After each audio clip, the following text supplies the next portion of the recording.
And now it is time to welcome our first guest today in a segment that we call Dog Mom Biz.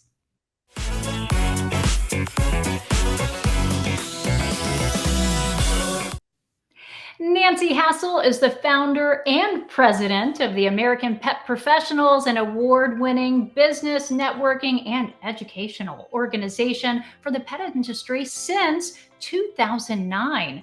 Nancy is known as an industry visionary and was named the 2018 Woman of Influence in the Pet Industry. And Nancy joins us now from Babylon, New York. Nancy, welcome to the show. Thanks for being with us. Hi, Corrina. Thanks so much for having me today. I'm happy to be here. Oh, we're so glad to have you. And we just know that you're a wealth of knowledge. You've seen so much success and you're a humble lady. But to get the 2018 Woman of Influence in the pet industry, that's a really big deal. It was a big deal. I was in a group of amazing women that we all received it that year. It was by Pet Age magazine. So it was a really, really nice honor. Oh, that's so great, Nancy. And, we've had an exciting show so far. We were just live from, the big Super Zoo 2023. And it's my understanding that you've been to Super Zoo in the past, right? Oh, yeah. I've been 4 or 5 times. I honestly forget at this point. I did not get to go this year because my dog had emergency surgery 4 weeks ago. And I did not want to leave him in boarding. So No. I'm home for this Super Zoo, but I have a lot of members of our organization there and they're texting me photos and all the fun things that are going on at Super Zoo. So it's always exciting. It's a really wonderful show. Well, that's so great, Nancy. And actually, we just showed Ava's Pet Palace, and you're familiar with the company. Yeah, Ava's Pet Palace. She's amazing. The whole family's amazing. And Ava started, I think, when she was 8 years old with the idea to make treats, if I'm correct on that. That's and incredible. She's been one of our members for a couple of years. So it was so fun to see her launch 2 years ago at Global Pet Expo. The industry really rallied behind her. So it's really great to watch them grow and everything else that goes on with their business. It's so awesome. Nancy, we like to start in the beginning a lot of times. Yeah. Everybody has a story. So when did you first fall in love with dogs? Oh, God. Probably since I was little, like most people, right? You fall in love with pets when you're a little kid, as long as I can remember. That is so great. And then fast forward now to your professional life, and you're just a busy woman. You're in high demand. You're so super successful with the American Pet Professionals. How did you go from working in PR? We haven't mentioned that yet, but you do have a past in PR to now doing what you do today. Yeah. So, I always say that I was a TV producer and production coordinator for a good 10 years. That's what I went to college for. I absolutely loved it. And then I did trade show PR, but I always had one foot in the pet industry. And I knew I wanted to do something in the industry. I just didn't really know what. I was reading Pet Age and Pet Product International News magazine probably since my mid to late 20s, and Whole Dog Journal, just trying to get my hands on everything to consume as much as I could about the industry and learn and try to figure out what I wanted to do. And I dabbled in a bunch of different areas. I did pet sitting. I thought about opening a doggy daycare, and then I did all the research and I was like, that's probably not for me. We have wonderful members that help doggy daycares. It just wasn't my thing. I used to teach responsible dog ownership classes just for people, no dogs in the class. We had trainers and veterinarians in the class. And if you want the full backstory, I was actually speaking at a networking event for entrepreneurs, not pet industry. And I was already one foot in the pet industry. I was already teaching responsible dog ownership classes, figuring out what I want to do. And somebody asked me, was there a pet professional organization where I lived locally here on Long Island? And I said, no, but you're like the third person that asked me that in the last 2 weeks. And I was like, I could probably host one of these. There you go. Yep. And that was back in 2009. And I started right smack dab in the middle of the recession, and we have not slowed down since. That's incredible, Nancy. And isn't it so neat when you just reflect on your life and you think, okay, that opportunity led to this opportunity, which led to the next opportunity. I mean, with a background in TV and then doing what you're doing today, I mean, number one, you have to be curious. You have to be hardworking. And we know you're well-spoken. So there you have it. Thank you. I appreciate it. So I know that you have the opportunity to rub elbows with business women all of the time, and we're talking about an industry, in PR that can be kind of cutthroat. And then, being a woman in the pet industry, it can be hard. What is the atmosphere though for you? What has been your experience transitioning from one business to the next and in the pet industry? How would you describe kind of the atmosphere or the vibe of the old industry versus the new one now that you're working in? Yeah, so I will say that yes, PR can definitely be cutthroat, and also working in TV, as we know, can be somewhat cutthroat. But I have to be honest, I was really fortunate because I worked in a couple of different TV production companies that were really wonderful. Thought I would have been there forever. But unfortunately, after 9/11, a lot of us got laid off. And then I was like, okay, what's next? I had 2 dogs at the time. And was figuring it out. I worked for a PR firm, and we worked in hospitality in the Hamptons. So it was, a lot of fun things to do and a lot of hard work. Don't get me wrong. That's where I got my PR degree. Sure. And then I did PR, for the pet industry about 2 years after that. And it's a lot more fun for the pet industry. Sure. And I really had a lot of wonderful clients. But not only did I have wonderful clients, I did PR in the pet industry for about 14 years. I will say that as an industry as a whole, we work so well together. I have so many PR colleagues that, we would refer each other. Sometimes we had the same clients if we were working on different areas of PR. I just had somebody recently say, hey, do you know any PR people? I'm like, absolutely. And so we all worked together, and that still happens today, even though I'm not doing a PR area of it. Sure. So it's definitely not cutthroat in the pet industry the way it can be in other areas. It's really a wonderful camaraderie of people that work together, even with the media, everybody that's involved in the media and the pet industry. So it's really a lot of fun. I mean, we're talking about dogs and cats and products that can help your dogs and cats. So you have to look for the fun in that. It can get serious, right? Yes, right. But not quite as serious as Let's not get too serious. There you go. We've got to enjoy life. And it's just such a gift to be a pet owner and like what you're doing, helping to make people's lives better and their bond with their pets, nurturing that. Talk to me about some of the main missions for you, or what are you most passionate about when it comes to what you're doing and the messages that you want to convey? Yeah, so I definitely think that with American pet professionals, the most thing that I'm passionate about is helping pet business owners grow and thrive and work together and really understand like the business aspects of it. One thing that I really love doing is not just staying on trend, but kind of staying ahead of the trend. A lot of people sit back and wait for things to see how things are going to go. And when something new comes out, whether it's in the pet industry or, in business or in social media or promotion, I jump in. I'm like, I want to learn all about this so I can teach my members. If I can't teach them, then we find the best experts that can teach them because it's impossible to know everything, right? So there you go. I really love doing that.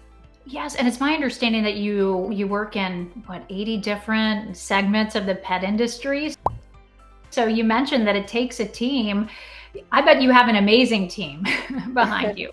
We do. I have a small but mighty team that really helps out. We have over 80 categories. So if somebody was going to join American Pet Professionals, there's a drop down to pick their category.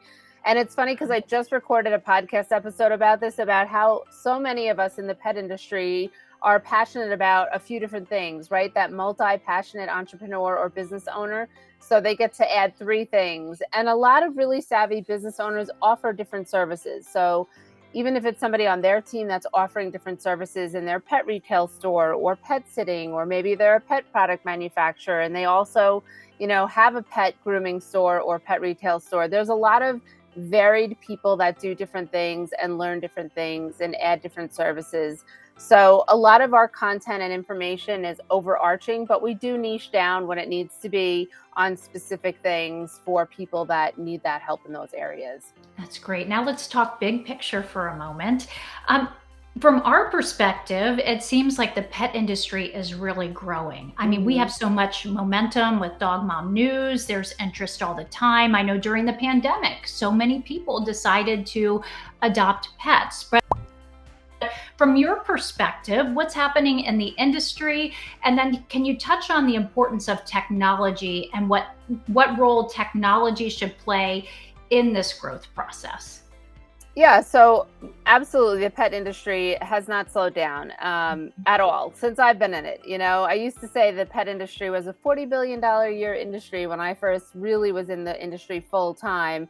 And now, who knows what the numbers will be for 2023, but last year it was almost 137 billion with a B. Just Wow.